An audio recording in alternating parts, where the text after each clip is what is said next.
नमस्कार, कल का बाजार में आप सभी का स्वागत है। मैं हूं सुमित और आज के बाजार के लिए पहली चीज तो ये बड़ी इंटरेस्टिंग रही कि फ्रंटलाइन इंडेक्स और निफ्टी बैंक भले आज शुरुआती तेजी में थे, सेकंड हाफ में वहां पर ईज आउट होते हुए दिखाई पड़े। क्लोजिंग भले फ्लैट हुई, लेकिन हाँ mid cap small cap index में आज ज्यादा बिकवाली थी। खास तौर से स्मॉल कैप में 2.5% नीचे बंद हुए और 1.5% के आसपास की गिरावट मिड कैप इंडेक्स में भी देखने को मिली। स्टॉक स्पेसिफिक बिकवाली आज भारतीय बाजारों में कुछ ज्यादा ही आपको दिखाई पड़ेगी, हालांकि फ्रंटलाइन इंडेक्स में इतना इंपैक्ट नहीं होता हुआ दिखाई पड़ा। अब तक जो आंकड़े हमारे पास हैं उसके लिहाज से एफआईएस डीआईएस में करीब 178 करोड़ रुपए की महज बिकवाली एफआईएस की तरफ से और रफली 690 करोड़ रुपए की खरीदारी डीआईएस की तरफ से। ये एक आंकड़ा है जिसके बाद इस तरह का एक हाल आज भारतीय बाजारों में हमने बनता हुआ देखा। अब नज़र कहाँ होगी, किस तरह से रणनीति रखें, आपके सवालों के जवाब देने के लिए हमारे साथ गौरव बिस्सा मौजूद हैं। आप भी हमसे सवाल पूछ सकते हैं व्हाट्सएप के जरिए, ट्विटर के जरिए। आप हैशटैग्स यूज़ कर सकते हैं आस्क आवाज कैश, आस्क आवाज एफएनओ, और आप हमसे सवाल पूछ सकते हैं, सीधे जुड़ सकते हैं हमारे जानकारों से बातचीत करने के लिए। चलिए शुरुआत करते हैं। अच्छा गौरव जी नमस्कार, स्वागत है कार्यक्रम में। सबसे पहले तो बाजार को लेकर आपकी राय रणनीति जानने की, क्योंकि फ्रंटलाइन इंडेक्स में तो आज इतना ज़्यादा डैमेज नहीं था जितना मिड कैप स्मॉल कैप में देखने को मिल रहा था। तो क्या किया जाए बाजार में? Good evening. अगर मार्केट्स की अगर बात की जाए तो ट्रेंड फिलहाल वही सेम है। 2-3 दिन पहले आपके चैनल पे मैंने चर्चा की थी कि जो फ्रंटलाइन इंडेक्सेस है, निफ्टी स्पेशली, ये काफ़ी एक स्ट्रॉन्ग दिखा रहा है। लेकिन अगर आप मिड कैप इंडेक्स देखेंगे या ब्रॉडर मार्केट देखेंगे तो वहाँ पे डाइवर्जेंस आपको क्लियरली दिख रहे हैं, और ये सिर्फ आज का नहीं है, आज तो काफ़ी अच्छा करेगा आपको देखने मिला। अगर आप पिछले 3 या 4 दिन का भी अगर ट्रेड देखेंगे तो आपको देखने मिला कि निफ्टी ऊपर जा रहा था या स्टेबल था एटलीस्ट, लेकिन जो मिड कैप्स थे वहाँ पे प्रेशर आना चालू हो गया था, प्रॉफिट बुकिंग आनी चालू हो गई थी। तो यहाँ पे गोइंग फॉरवर्ड लग रहा है कि कंटिन्यू हो सकता है। एक बेरिश हार्मोनिक पैटर्न बनी है 4 घंटे पे निफ्टी में 16,350 के आसपास में, फ्यूचर्स की बात कर रहा हूँ मैं। तो यहाँ पे जब तक ये 16,450 के आसपास क्लोजिंग नहीं आ रहा है, मैं यही समझता हूँ कि एक ऊपरी लेवल से फिर प्रेशर आपको देखने मिल सकता है। मिड कैप इंडेक्स स्पेशली थोड़े वल्नरेबल रह सकते हैं, क्योंकि ऊपरी लेवल्स पे काफी अच्छा एक प्रॉफिट बुकिंग आपको देखने मिली है। तो कल अगर वापस आज के जैसे अगर रिपीट होता है तो ये कंफर्मेशन है, बिकॉज अगर आप पिछले 15-20 दिन का या 25 दिन का भी अगर ट्रेड देखेंगे तो जब भी एक गिरावट हमको देखने मिली है, फॉलोअप सेलिंग हमको फिलहाल नहीं देखने मिली थी। आज जो ये सबसे स्ट्रॉन्ग सेलिंग देखने मिली है, अगर कल भी वापस वीकनेस देखने मिलती है तो ये पहली बार होगा 1 महीने के अंदर जहाँ पे मिड कैप्स में फॉलोअप सेलिंग देखने मिली है अक्रॉस द बोर्ड। तब एक और कंफर्मेशन आ जाएगा कि यहाँ से मिड कैप्स में और एक इंडेक्स एक्सेल में 5 से 8% का करेक्शन देखने मिल सकता है। तो कल का दिन काफी महत्वपूर्ण होगा। इंडेक्स स्पेसिफिक 5 से 8% का फॉल, बहुत बड़ी बात है कि अगर इस तरह बिकवाली आई, आज ही इतने सवाल आ रहे दर्शकों के, तो उस दिन क्या हाल होगा। खैर शुरुआत करते हैं अच्छे सवाल जवाब के सिलसिले की। पहला सवाल जो है वो राजेश कुमार पूछने के लिए हमारे साथ मौजूद है लखनऊ से। अच्छा कुमार साहब नमस्कार। हेलो जी नमस्कार कुमार साहब, क्या सवाल है आपका, पूछिए। हाँ जी, मैं राजेश कुमार बोल रहा हूँ लखनऊ से। हेलो जी सुन पा रहे हैं आवाज आ रही है सर आपको? हाँ मुझे आ रही, क्लीन आवाज आ रही है आपकी। सॉरी, धीमी आवाज आ रही है। आपकी आवाज क्लियर है, आप पूछिए, सवाल पूछिए। हाँ, मैं ये सवाल पूछ रहा था सर कि मेरे पोर्टफोलियो के 4 शेयर मुझे बहुत पैनिक बना रहे हैं, और मुझे पता है कि आपका टाइम शेड्यूल बहुत टाइट है, फिर भी मैं आपको मैं पूछना चाहूंगा कि मुझे मार्गदर्शन करें। एक तो मदरसन सुमी है, 246.73 में लिया हुआ है, 104 शेयर है, 104 शेयर। और हमारा ज्योति लैब है, ये 179.22 में 200 शेयर मेरे पास है। और तीसरा शेयर है सर मोल्टेक टेक्नोलॉजी, जो है वो 99.38 में मेरे पास 58 शेयर हैं। और लास्ट है सर फिनोलेक्स इंडस्ट्री, जो 183.89 में 100 शेयर है सर। बस इसके बारे में सर मुझे मतलब मार्गदर्शन चाहिए सर आपसे। राजेश जी अगर थोड़ा सा समय का अभाव है तो कोई 2 शेयर बताइए जहां पर हम बातचीत कर सकें। जी सर, तो आप हमें ज्योति लैब और मदरसन सुमी पे बता दीजिए सर। ओके इनका सवाल ज्योति लैब के ऊपर और मदरसन सुमी के ऊपर है। मदरसन सुमी के तो नंबर्स भी आए थे, और इन्होंने खरीदारी जो कर रखी है वो करीब 247 रुपए के दाम पे कर रखी है। गौरव क्या करें दोनों शेयरों में? देखिए, अगर पहले बात की जाए मदरसन सुमी की, तो अगर आप उसका डेली चार्ट देखेंगे तो जो एक पैरामीटर होता है या इंडिकेटर कहिए इसको, इचिमोकू, ये क्लाउड के नीचे है। तो जो भी चीज क्लाउड के ऊपर है वो एक अजम्पशन होता है कि ये अप ट्रेंड में है, क्लाउड के नीचे आ गया तो ट्रेंड रिवर्सल है, बेयरिश ट्रेंड में चला गया। डेली चार्ट पे अगर आप देखेंगे तो उसके नीचे है। आज जो है उसने वापस रीटेस्ट के जब नतीजे आए थे तो 227-28 से वापस 36 तक गया था, फिर वापस प्रेशर आपको देखने मिला। तो मेरे हिसाब से यहाँ पे आगे जाके भी प्रेशर बनता हुआ दिखेगा, क्योंकि जैसे मैंने कहा कि क्लाउड के नीचे है, जब तक ये नीचे है मैं नहीं समझता हूँ यहाँ पे आपको अग्रेसिवली कोई बाइंग के मौके ढूंढने चाहिए। इन्होंने अगर लिए हैं तो यहाँ पे जो इमीडिएट और टाइट स्टॉप लॉस होगा वो है 215 का क्लोजिंग का। इसके नीचे अगर क्लोज आता है तो आप एग्जिट कीजिए, क्योंकि फिर ये एक बार 190 के लेवल्स टेस्ट कर सकता है, क्योंकि जो नेक्स्ट सेट ऑफ सपोर्ट है ये वहीं पे आ रहा है।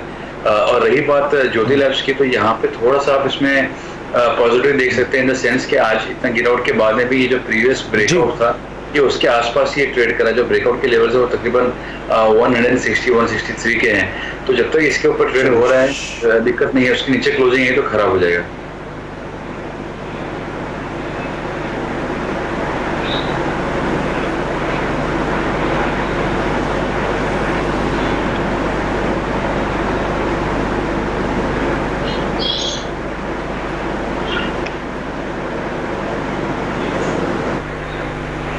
हेलो,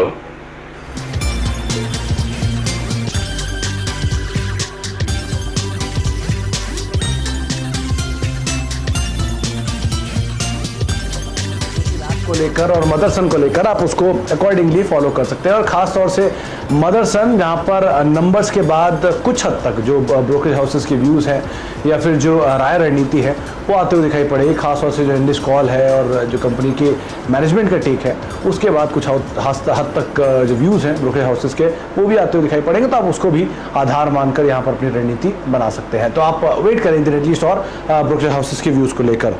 हमारे साथ बातचीत करने के लिए रूप सिंह मौजूद है। सिंह साहब नमस्कार। नमस्कार सर जी, नमस्कार। नमस्कार सिंह साहब, क्या सवाल है आपका, पूछिए। सर मैंने SBI के 538 शेयर्स लिए हुए हैं, जो कि 449 के लिए थे मैंने। ओके, और क्या समय दे सकते हैं आप इसे? तो सर इसके रिगार्डिंग मैं जानना चाहता हूँ सर, कितनी देर और स्टे शायद करना पड़ेगा, कि अभी तो डाउन चल रहा है इसका शेयर मार्केट SBI का, तो इसके लिए मुझे मार्गदर्शन। गौरव जी, SBI 449 रुपए के दाम पे खरीदारी है, करीब 550 शेयर इनके पास हैं। समय का फिलहाल तो कोई अभाव नहीं दिख रहा है इनको, लेकिन क्या करना चाहिए? बड़ा रनअप, उसके बाद थोड़ा ईज आउट हो रहा है, क्या करें? देखिए, प्राइसिंग जो बाई प्राइस वो काफी ऊपर में है, लेकिन अगर इनके पास जैसा आपने कहा समय की ऐसी कोई पाबंदी नहीं है कि मुझे 1-2 हफ्ते में ही देखना है, तो अगर ये मीडियम टू लॉन्गर टर्म के अगर प्लेयर हैं तो मैं समझता हूँ यहाँ पे एक बार होल्ड कर सकते हैं, क्योंकि SBI ने 13 से 14 साल का एक ब्रेकआउट आपको दिया था। उस नीचे लेवल्स पे थे 370, 375, 380 के आसपास के थे। छोटा रिटेस्ट करके वापस स्टॉक ऊपर गया, तो यहाँ पे जो स्ट्रक्चर है वो पॉजिटिव है।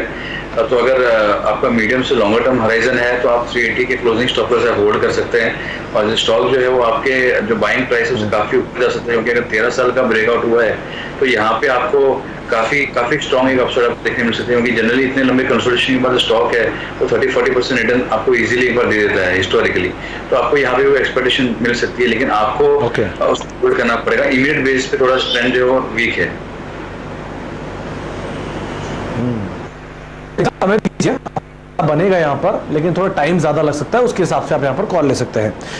अच्छा, प्रभाकर का एक SMS आया है मुंबई से, इनके पास बलरामपुर चीनी के शेयर है 1000, करीब 324 रुपए के दाम पर। क्या करना चाहिए यहाँ पर गौरव? बलरामपुर चीनी 410 में शायद बायबैक भी है, टेंडर कर दें उसमें? देखिए, कैसा है कि बलरामपुर चीनी भी एग्जैक्टली लाइक योर SBI, इसमें भी काफी एक अच्छा 14-15 साल का ब्रेकआउट आपको देखने मिला था, लेकिन ब्रेकआउट जो है वो 200 रुपए पे था। तो जो एक रेंज का टारगेट था वो एक बार आ चुका है 350 का। यहाँ पे करंटली अगर देखेंगे तो थोड़ा सा आपको फ्लक्चुएशन यहाँ पे प्राइस में देखने मिलेगा, थोड़ा प्रेशर के ऊपर देखने मिल सकता है, क्योंकि फॉलो अवेलेबल है नहीं बाइंग। लेकिन हाँ, ये डेली चार्ट्स पे जो है ये एक क्लाउड सपोर्ट के नजदीक ही है, तो 315 का एक टाइट स्टॉप लॉस लगा लीजिए। इसके नीचे अगर चला गया तो एक बार आपको फिर दिक्कत आ सकती है और डाउनवर्ड स्पाइरल में स्टॉक जा सकता है। तो यहाँ पे 315 का क्लोजिंग स्टॉप लॉस आपका टाइट रहेगा, ये अगर सस्टेन हो गया तो फिर से एक बार 350-360 के लेवल से इमीडिएट बेसिस पर आपको देखने मिल सकते हैं। ओके, तो आपको राय रणनीति बताई गई है, आप उसके हिसाब से यहाँ पे कॉल करिए। हमारे साथ बातचीत करने के लिए अब मौजूद है चंदन शर्मा रायपुर से। शर्मा साहब नमस्कार। नमस्कार सर। नमस्कार शर्मा साहब, क्या सवाल है आपका, पूछिए। सर मेरे पास इंडियन ओवरसीज बैंक के लगभग 700 शेयर हैं, जिसको मैंने 27 रुपए 35 पैसे के भाव में दिया था। अब मेरी चिंता ये है सर, अभी बैंक सेक्टर काफी अच्छा ग्रोथ कर रही है, लेकिन ये लगभग 25 से 27% नीचे हो गया है, तो मेरे को अब इस पे आगे क्या करना चाहिए? Okay, Gaurav ji, Indian overseas bank 27-28 रुपए की रेंज में खरीदारी, रफली 700 शेयर, क्या किया जाए? ओवरऑल अगर आप स्पेस देखेंगे तो ये थोड़ा आपका अगर देखेंगे तो ये एक पीएसयू बैंक्स में वीकनेस तो है compare to private sector banks, तो यहाँ पे थोड़ा प्रेशर आपको आगे भी दिखेगा। ये भी वो स्टॉक है जहाँ पे आप इमीडिएट बेस पे होल्ड करना चाहें तो वो वैसा स्टॉक नहीं है, आपको प्रेशर दिखेगा। लेकिन अगर आप कुछ महीनों के लिए होल्ड कर सकते हैं तो यहाँ पे आपको जरूर होल्ड करना चाहिए, क्योंकि वीकली चार्ट्स पे आप देखेंगे तो स्टॉक ने एक फॉल के बाद में ट्रेंड रिवर्सल देखा है और ये हायर हाई हायर लो बना रहा है, तो अप ट्रेंड में है स्टॉक। इसका जो प्रीवियस स्विंग लो था वो 12.8 का था, इसके नीचे का जाता है तो आप स्टॉप लॉस को इस्तेमाल कीजिए और एग्जिट कर लीजिए। ये अगर सस्टेन होता है तो आप उसको एक अच्छा अपसाइड आपको ट्रेंड आपको देखने मिल सकता है, आप राइड कर सकते हैं। लेकिन यहाँ पे स्टॉप लॉस है करंट प्राइस से भी डीप है, तो आपको एक वो है, और दूसरा आपको होल्ड करना पड़ेगा, क्योंकि ये जो वीकली चार्ट्स है तो आपको एक कुछ महीनों के लिए डेफिनेटली आपको होल्ड करना ही पड़ेगा ये। ओके, तो कुछ समय के लिए आप होल्ड करें और रणनीति आपको बताई गई है, आप उसे फॉलो कर सकते हैं। अच्छा, संजय मिश्रा हमारे साथ मौजूद है गांधीनगर से बातचीत करने के लिए। मिश्रा साहब नमस्कार।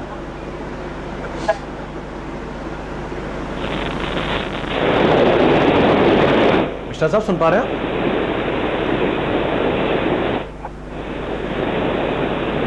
चलिए, शायद संपर्क नहीं हो पा रहा। इंटेलेक्ट डिजाइन को लेकर इनका सवाल था। 100 शेयर है 805 रुपए के दाम पे। गौरव, इंटेलेक्ट डिजाइन काफी तेज टूटा है पिछले 15 दिन में, खासतौर से तेज बिकवा लिया है। 800 रुपए की रेंज से टूट के 600 रुपए की रेंज में पहुंच गया शेयर, क्या करें इसमें? पूरे आसार जो है वो टॉपिंग आउट पैटर्न के ही है। यहाँ पे जो गिरावट शुरू हुई है वॉल्यूम के साथ शुरू हुई है, तो मेरे हिसाब से यहाँ पे एक बार एग्जिट करना बेहतर होगा। क्योंकि अगर आप डेली चार्ट पे देखेंगे तो एक परफेक्ट सेटअप बन रहा है ट्रेंड रिवर्सल का based on Ichimoku. Weekly charts में भी देखेंगे तो एक अपर में काफी अच्छा प्रेशर को देखने मिल रहा है, वॉल्यूम काफी स्ट्रांग है ये गिरावट के अंदर, तो मैं समझता हूँ यहाँ पे एक बार एग्जिट करना ये थोड़ा बेहतर होगा। यहाँ पे मल्टीपल नेगेटिव फैक्टर्स हैं, इनफैक्ट यहाँ पे एमएसीडी बेरिश क्रॉस ओवर भी देखने मिल चुका है, तो यहाँ पे एक बार एग्जिट करना बेहतर होगा। ये अगर करंट लेवल सस्टेन नहीं होता तो यहाँ पे काफी और एक बड़ा प्रेशर आपको इसमें देखने मिल सकता है, तो यहाँ पे करंट प्राइस पे एग्जिट करने की सलाह दूंगा। मौजूदा स्तरों पर आप निकलें, थोड़ा मुश्किल रहेगा, लेकिन या तो आप एक काम कर सकते हैं, तेजी मिले लॉस कम हो तो आप निकल जाएं तो ज़्यादा बेहतर रहेगा। और जो राय आपको दी गई गौरव की तरफ से वो ये कि आप यहाँ पर मौजूदा स्तरों पर निकल सकते हैं। अच्छा, केविन हमारे साथ बातचीत करने के लिए मौजूद है। केविन साहब नमस्कार। Good evening. नमस्कार sir. I must good evening sir. Good evening, नमस्कार। Before I ask you my hello, can you hear me? जी जी जी, मैं सुन पा रहा हूँ, बोलिए। Before I ask you my question, I must say thank you very much to CNBC Awaz. It's a beautiful channel, very informative, and I have benefited tremendously. मैंने बहुत पैसा कमा लिया from the tips that you give in the morning and in the evening, and I'll say thank you very much. Okay, now ये बहुत sir, हमें देखने के लिए, सराहने के लिए। ये ग्लैंड फार्मा मैंने आईपीओ में मुझे 90 शेयर्स अलॉटमेंट में मिला था। ओके, एंड ये मैं देख रहा हूँ लास्ट 1 महीने से ऊपर नीचे तो जा रहा है। अब ये और ऊपर जाएगा या should I exit at this point? Okay, आज तो फिलहाल से नया अपना हाई बनाया था शुरुआती कारोबार में, बाद में थोड़ा ईज आउट होता हुआ जरूर दिखाई पड़ा। अच्छा गौरव, बहुत बढ़िया स्टॉक और बहुत सही दाम पर इनकी खरीदारी, 1500 रुपए के दाम पर खरीदारी है और 4200-4500 के नए हाई जो ये बना रहा है वहाँ पर ये अभी भी इसे होल्ड कर रहे हैं। पेशेंस के साथ बने तो बढ़िया पैसा ही बन रहा है। अब क्या पैसा लेकर निकल जाएं, पार्शियल पैसा लेकर निकल जाएं, कॉस्ट लेकर निकल जाएं, किस तरह अपनी रणनीति रखें जो मैक्सिमम इन्हें रिटर्न निकल पाएगा इसमें से?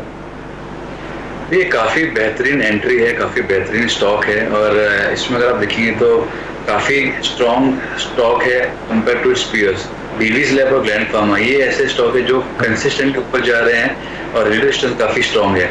अगर इमीडिएट बेसिस पे भी मैं कहूँगा पार्ट प्रॉफिट भी करना हो तो 2 या 3 दिन रुक जाइए। आज इसने फिर एक स्विंग हाई बना है, एक ब्रेकआउट आपको देखने मिला है, तो यहाँ पे और एक 100-150 रुपए की अपसाइड आपको देखने मिल सकती है। अगर आपको चाहिए तो आप वहाँ पे पार्शियल प्रॉफिट ले सकते हैं। अगर आप वीकली चार्ट देख रहे हैं तो वहाँ पे भी काफी अच्छा एक सेटअप है। 3800 के स्टॉप लॉस अगर आप होल्ड करते हैं तो मैं समझता हूँ यहाँ पे और 500, 600, 700 पॉइंट की अपसाइड आपको देखने मिल सकती है आने वाले कुछ हफ्तों में। तो अगर पार्शियल प्रॉफिट भी अगर करना है तो जो हिसाब से आज डे हाई बंद हुआ है वीक मार्केट में और काफी आउट परफॉर्मिंग स्टॉक है फार्मा स्पेस में, तो आप एक दिन रोक सकते हैं और एक दिन के बाद में आप प्रॉफिट कीजिए पार्शियल, और बाकी आप 3800 के स्टॉप लॉस से होल्ड कर सकते हैं। और अगर आपको इच्छा है कि मैं और रन करूँ स्ट्रॉन्ग कुछ वीक के लिए, तो आपके लिए जो स्टॉप लॉस होगा वो 3800 का होगा। तो केविन सर, एक पार्ट ये भी हो सकता है कि आपके पास 90 शेयर हैं, आप 30 शेयर बेच देंगे तो आप बाकी सारे शेयर आपके फ्री के हो जाएंगे, आप उनके साथ बने रहिए, या आपको गौरव ने लेवल्स बताए हैं आप उनको बतौर स्टॉप लॉस मेंटेन कर लीजिए और उसके हिसाब से बने रहिए।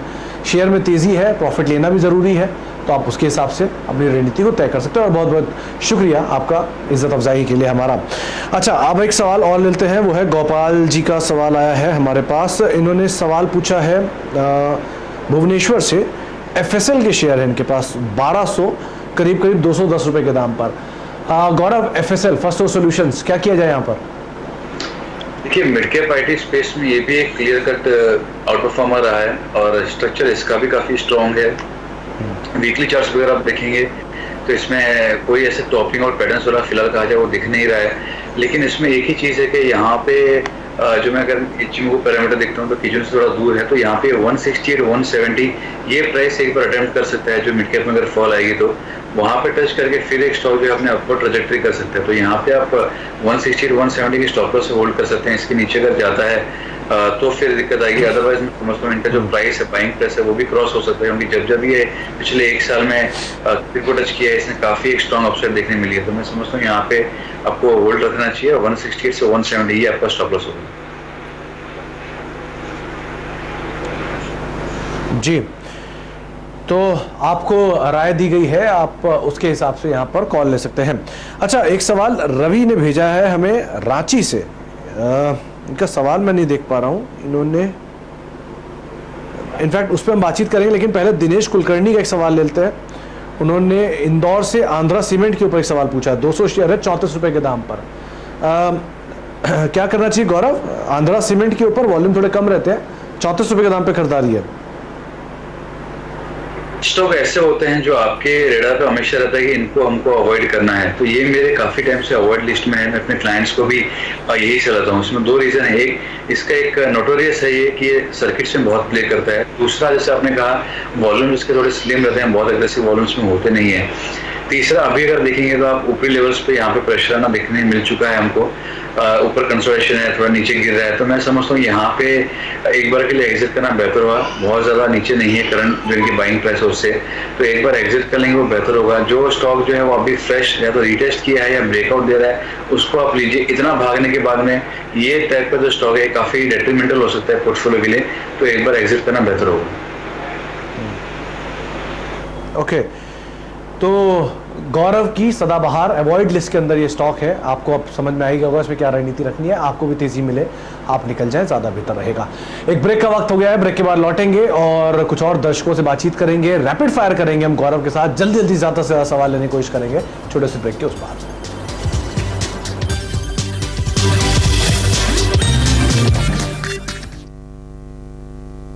आप देख रहे हैं कल का बाजार। हमारे साथ गौरव इस्सा मौजूद हैं आपके सवालों के जवाब देने के लिए, और अब गौरव जी के साथ एक जल्दी रैपिड फायर करते हैं ताकि ज्यादा से ज्यादा सवाल हम शामिल कर पाए।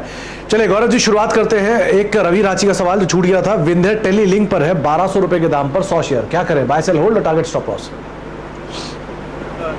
विंध्य टेली के डेली चार्ट से अगर मैं देखता हूँ तो मैं यही कहूंगा कि यहाँ पे फिलहाल एक बार एग्जिट करना बेहतर।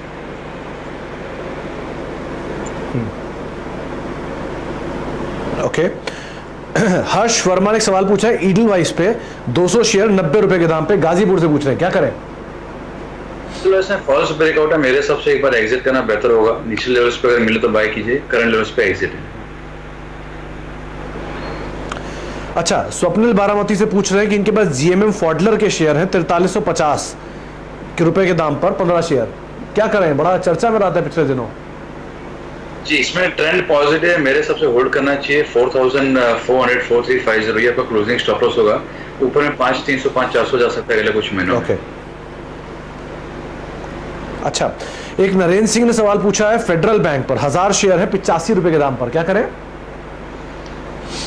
फेडरल बैंक में डेली चार्ट देख रहा हूं तो यहाँ पे मे बी सिर्फ क्लाउड सपोर्ट है, तो आप इमीडिएट बेस पे 83 के स्टॉप लॉस से होल्ड कीजिए। 83 के नीचे अगर क्लोज आ रहा है आप एग्जिट कर लीजिए। ओवरऑल इतना स्ट्रांग नहीं लग रहा है, लेकिन एक सस्टेन चीज आपको 90 के आसपास देखने मिल सकती है जहाँ पे आप एग्जिट कर सकते हैं। 83 का स्टॉप लॉस। अच्छा, यदवेंद्र सिंह पूछ रहे हैं डीएलएफ के 201 शेयर है 316 पर, क्या करना चाहिए इन्हें? ट्रेंड इसमें भी फिलहाल पॉजिटिव है, मेरे हिसाब से बने रहिए। यहाँ पे जो आपका जो स्टॉप लॉस होगा वो है 305 का क्लोजिंग का। ये अगर होल्ड हो गया तो वापस रिटेस्ट कर सकते हैं प्रीवियस हाई लेवल्स को। अच्छा, एक सवाल और नरेंद्र सिंह ने पूछा है 5500 शेयर आईडीएफसी फर्स्ट के हैं 53 रुपए के दाम पर, लॉन्ग टर्म है, क्या किया जाए? इसमें अगर देखेंगे तो लोअर हाई लोअर लो बन रहा है वीकली चार्ट में भी, तो अगर चाहे शॉर्ट टर्म प्लेयर हो या लॉन्ग टर्म प्लेयर हो, एक बार यहाँ से एग्जिट करना बेहतर होगा। बाद में फिर देखेंगे कैसा है, एट द करंट प्राइस इसको एग्जिट कीजिए। चलिए, बहुत सारे सवाल अभी पेंडिंग है गौरव जी, समय का अभाव था इसलिए आज ज़्यादा बातचीत नहीं हो पाई, लेकिन बहुत बहुत शुक्रिया, आपने फिर भी बहुत सारे सवालों के जवाब जल्दी जल्दी दे दिए और अभी भी कम से कम 50 सवाल मेरे पास होंगे, जिन पे सवाल लगातार आ ही रहे हैं। समझ सकता हूँ बाजार में तेज़ बिकवाली है तो बहुत सारा कंसर्न मार्केट्स में लोगों का बढ़ गया है। बहुत बहुत शुक्रिया गौरव जी हमारे साथ मौजूद रहने के लिए, तमाम सवालों के जवाब देने के लिए और बाजार पर अपनी राय रणनीति बताने के लिए। और फिलहाल अब कल का बाजार को ही समेटेंगे, लेकिन एक्सपायरी से पहले वाला दिन होगा कल। अर्निंग्स भी बहुत हैवी है, खासतौर से एफ&ओ साइड पर, और मार्केट भी बड़ी चौपी है, तो ज़रा ध्यान से संभल कर स्टॉप लॉसेस को स्ट्रिक्टली फॉलो करिए, काफ़ी मदद करते हैं, एटलीस्ट लॉस को कम करते हैं, तो उस हिसाब से आप अपनी रणनीति को बना के रखिएगा। नमस्कार।